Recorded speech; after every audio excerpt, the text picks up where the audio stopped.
Goodness me, we have a serious case of technical confusion today, like buku confusion, I would suggest. On one hand, at the crux of this vital issue, we've got DPFs, diesel particulate filters, and on the other hand, we've got AdBlue, which is kind of glorified urine. If they got into the exhaust treatment ring with their gloves on, like Zuck and Electric Jesus or something, who would win?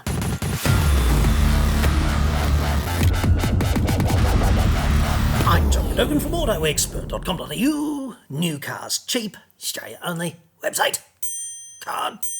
Now, there's a lot of confusion out there about highly technical things of this nature, I know, but write down for me right now, genius, on a piece of paper, why some cars use AdBlue and some cars just have a DPF. How do they get away with it, the DPF only ones? Is AdBlue a substitute for a DPF, or does it work in conjunction with? And if so, why do some cars use it and some cars don't? Riddle me that, Batman. This video is supported by OLIGHT. Black Friday and Cyber Monday. It's all happening in full swing right now. In other words, until midnight on the 29th, with big savings to be had. OLIGHTs are the most awesome torches I have ever used, and they keep innovating. It's pretty impressive. This is the Seeker 4 Pro, which is crazy bright, waterproof, and optimized for outdoor adventuring. The standard belt clip holster is equally awesome. It offers great retention, plus it prevents accidental torch activation, and it adds USB-C charging in addition to the standard MCC3 charge point on the torch body itself. There are 5 brightness levels plus strobe mode. The Marauder Mini is a 600-metre searchlight that morphs into a 7,000 lumen floodlight at the flick of a switch. It's fully rechargeable by USB in the car. Great Christmas addition to any 4x4. The Otacle U1 multifunction hatchet, it's scary sharp out of the box, made from chromium, molybdenum, vanadium, alloy stainless steel, just like premium German knives. It's got a full tang and it's virtually unbreakable, hardened to about 56 Rockwell C. It's a camping tool, a breaching tool, excellent general purpose tool. I love this hatchet. The new rechargeable Warrior X4 tactical torch with a new injection molded holster, 2600 lumens maximum brightness. It's bright and robust, and it's IPX8, so you're not about to drown it. There are massive savings on these right now and others. OLIGHTs are the best torches I have ever used, which is why I partnered with them. They're a great company. I'll put links in the description. And remember, Christmas is rushing at you right now. Drop the hint, dude. It's time. Otherwise, it's going to be socks, undies, and aftershave again. And nobody wants that. And thanks, OLIGHT. I appreciate the support. In the midst of an otherwise quite mundane day, a ray of light shone out at me from not Tiffany's inbox, but my inbox. And that ray of light had a name, and its name was Gaza Cookie, Gary Cook, who reached out via the high-tech miracle of email to pose a question about which I suspect there is buku confusion out there among the beard strokers. So here we go, and it doesn't take very long for Cookie to get most entertaining indeed. Oh, John, I was hoping you maybe, one word, I was hoping you may be able to assist me with my understanding of the functions of diesel particulate filters, brackets DPF, in case I didn't get it, versus the use of AdBlue, in particular relating to the new Ford Ranger and the new VW Amarok. My observations are that the Ranger uses a DPF and that the underbody has been modified so as to not cover or protect the DPF. Well, I'd suggest, Cookie, that if Ford/Volkswagen does this in the factory at Silverton in South Africa, where they have lions incentivising the workers, which explains the productivity, it's not really a modification, is it? It's just like how it rolls from the factory. So, to not cover or protect the DPF, or understand that this is related to an ADR that says it must not have a cover or bash plate in order to prevent grass and shrubbery build-up and starting the fire. No one wants, shrubbery build-up. Hashtag fire hazard, I agree. You could counter-argue that it may be better to have a cover in order to prevent fires. What are your thoughts on this? Okay, well, you asked, Cookie. So, I'd suggest that, not you, Cookie, because you're obviously a rational man. We'll get to that in just a second.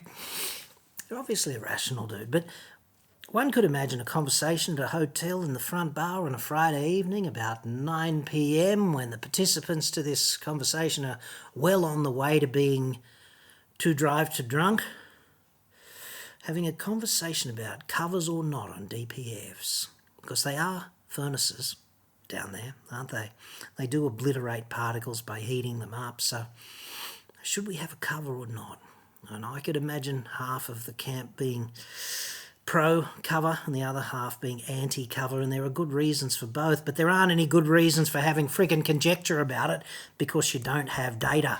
I'd suggest that even a fairly shit car company, even two fairly shit car companies such as, Ford or Volkswagen would know a lot about the operating environment of their frickin' cars. They would have built prototypes and had all kinds of thermocouples and done all kinds of measurements about the operating environment of friggin' DPFs in a variety of situations in prototype mode, in R&D mode, and they would have come to some rational decisions based on that. See, this is not the sort of thing about which you can have a better idea over a beer. Better idea meaning one that results in a better product. I mean, anyone can have a better idea after a few beers, but the difference between engineers and beard strokers is that engineering is not a superpower. It's just, well, you get information. Hopefully it's good information. You take measurements, whatever, and then you make a rational decision about what to do with that information. It's like, the temperatures here are like that, and we've used it in these extreme environments, and these sorts of design implementations seem to make sense. What engineers typically don't do is just have a few beers and run a beard stroking thought experiment. Dude. So that would be my thoughts on that, cover or not on a DPF. In other words, if it comes out of the factory a particular way, then let's not fix it until we identify that there is actually a problem. And then let's not fix it by using random mental power, by using the cognitive enhancement of alcohol at the front bar to have a better idea. Let's take measurements and actually build a few more prototypes and see if that works. I know, it's not as exciting. I mean, how liberating it must be to be able to fix everything by alcohol. Fix the world by alcohol. This is a damn fine country now that we've fixed it. Every Friday night. Anyhow, also note that the new Amarok uses AdBlue.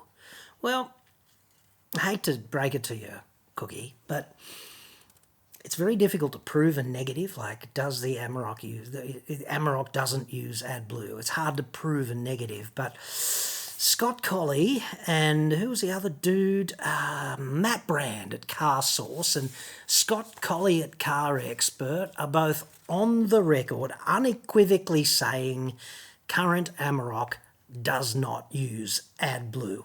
Okay, so I don't know where this data about the use of AdBlue in Amarok came from. Certainly a few years ago, the 580 Amarok, until they switched its production to Argentina, it used AdBlue. But then when the production went to Argentina, it was back to the other Euro 5 standard and AdBlue wasn't required, blah, blah, blah. Okay? So here's the thing, right? Let's just proceed on this assumption of cookies. Is this in lieu of a DPF or to accompany the DPF? Always to accompany, dude. Whilst AdBlue is common in trucks these days, I can't think of any cars or utes using AdBlue. Plenty of European cars, like premium European cars, use AdBlue, and Generation 1 Ford Everest, one of the shittest AdBlue implementations ever. Dude. What would be the rationale behind this from an engineering perspective? Yes, what would be the rationale? Exactly. The E on the key. This is the problem with E being the most used letter in the English language. Which key do you think is going to fall over first on the keypad? Cookie. What would be the rationale behind this?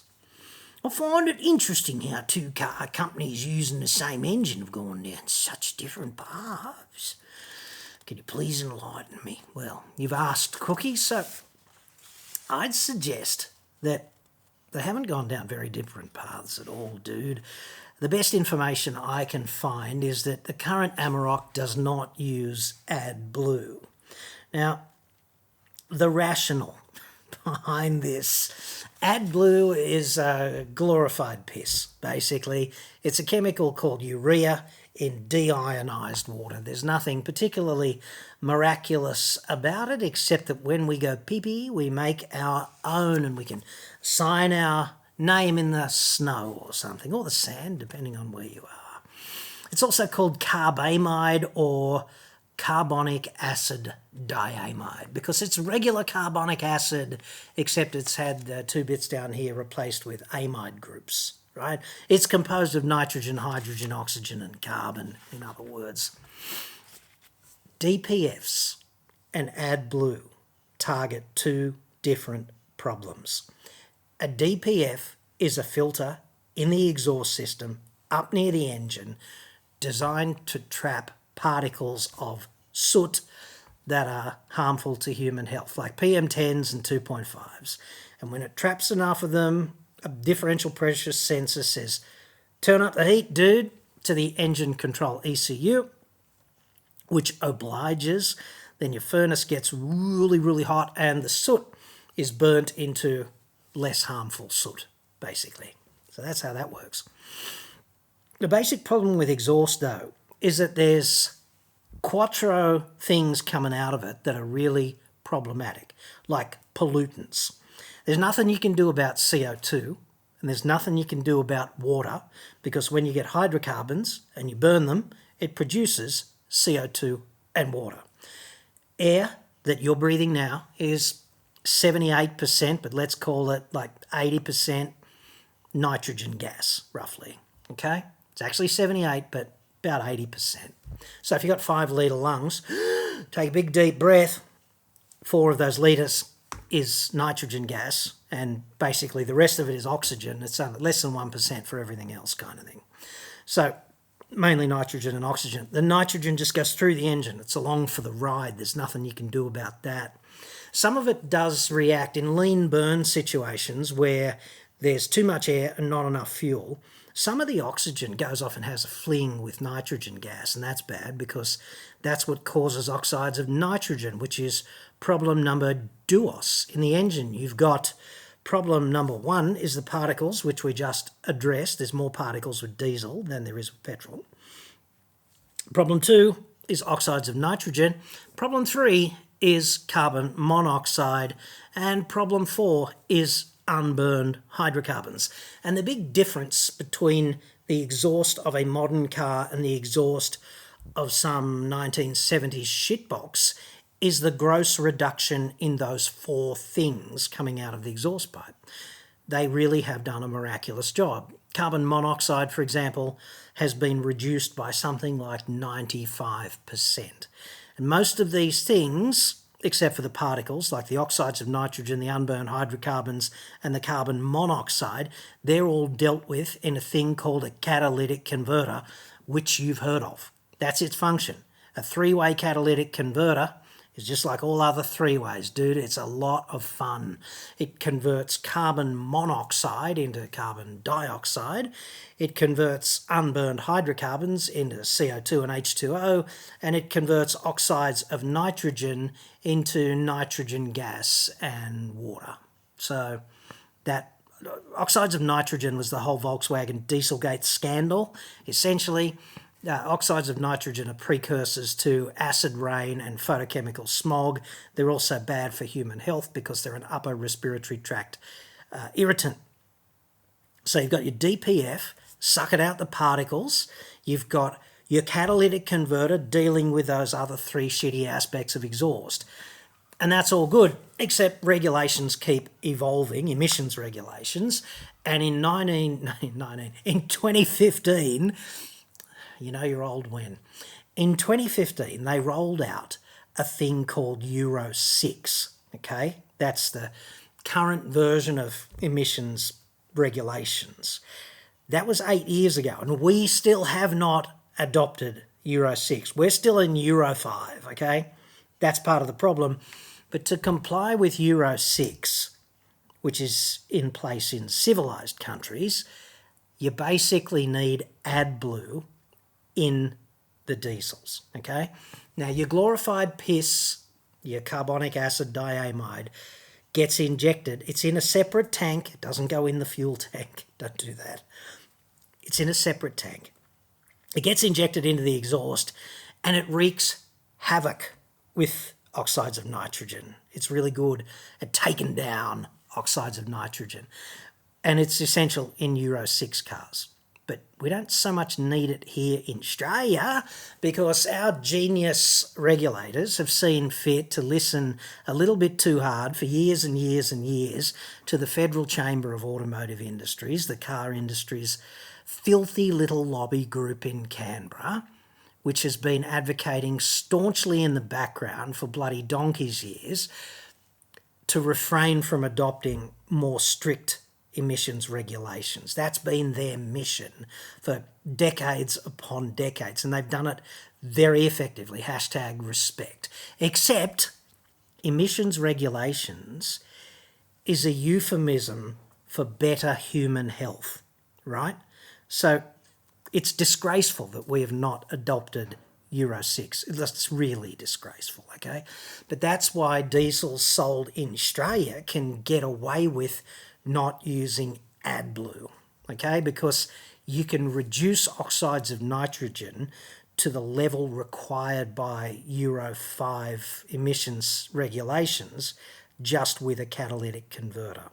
So when you look at where the Amarok is designed to be sold, and I just confirmed this, it's basically Australia, New Zealand, Africa, the Middle East and Europe. Okay, so I'll take Europe to one side because Europe covers a very broad spectrum of socio-economic whatever, doesn't it? I mean, you've got the EU with some of the most advanced democracies in the world, and you've also got some socio-economically disadvantaged places that really don't care too much about emissions regulations. So I don't know what's happening with Amarok on a country-by-country basis in Europe, but certainly in places like Australia, New Zealand, most of Africa would be like, emissions regulations, who cares? The Middle East kind of ditto, I suspect, much of the Middle East anyway. I don't think emissions regulations is the front line of any battle that is being fought for tighter regulations of this and that in much of the Middle East. I mean, Syria, for example, has bigger problems right now than exhaust emissions. So there's that. This is why I don't really think there's any real requirement to have AdBlue in Amarok. And certainly if they are going to sell it in, I don't know, Italy or Denmark or the United Kingdom, then those Amaroks probably do need an AdBlue system, and they're probably smart enough to integrate that into the production line at Silverton in South Africa so that those specific Amaroks can comply. But why would you fit a system that is not required in most of the markets where the vehicle will be sold? It just would add cost unnecessarily and does not make sense. The final thing I would mention to you about AdBlue, just so you've got the full picture for the next time you're, down there at the meeting of Beard Stroker Anonymous on a Friday evening, getting to drive to drunk and solving the world's problems using the high-tech miracle of lubrication. If you've got a car and it needs AdBlue and you're on the road to Dingo Piss Creek and you run out of AdBlue, the engine stops and it will not restart until you add AdBlue. And obviously this is not such a disaster in a city or in a big regional centre where you can just go to the local truck stop and buy yourself some glorified piss and, refill and proceed. But if you're at Cape York or halfway down the Gun Barrel Highway or something, this could be a real problem, I'd suggest, because you could be a long way from an AdBlue refill. Now, the reason your engine will not run is not because of some spooky feedback effect where the combustion process needs AdBlue to proceed. It's just because regulators require an interlock being written into the code of the engine control ECU so that the engine will not run if the AdBlue tank is empty. And this is just to stop the owners of vehicles from going, fuck it, and just driving along endlessly with empty AdBlue tanks. Okay, so that kind of makes sense from a population health and compliance point of view, but it's not much consolation if all you can see is busted ass cattle scrub over the horizon at all the cardinal points. Okay, so if you've got one of those cars, make sure you carry AdBlue. Make sure you know what the status of your AdBlue tank is before you enter a remote place. Like Canning Stockroot is not the place to figure this all out. You know what I mean? And this is something that we'll have to come to grips with if our regulators ever get off their sorry, lazy asses and implement Euro 6.